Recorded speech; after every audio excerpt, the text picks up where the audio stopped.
В Доме правительства состоялось селекторное совещание по паводку. На повестке дня стояли вопросы о восстановлении поселков, пострадавших от наводнения, тяжелая ситуация на Колыме и Яне на данный момент и пожароопасный сезон.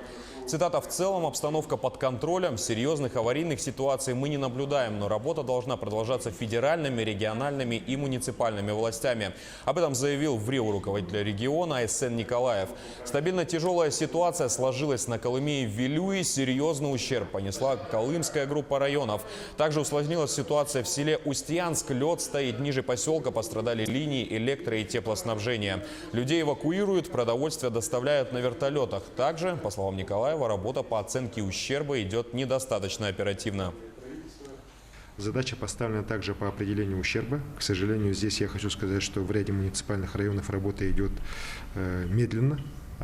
И в результате мы можем получить, скажем так, меньше, чем мы планировали на возмещение из федерального бюджета.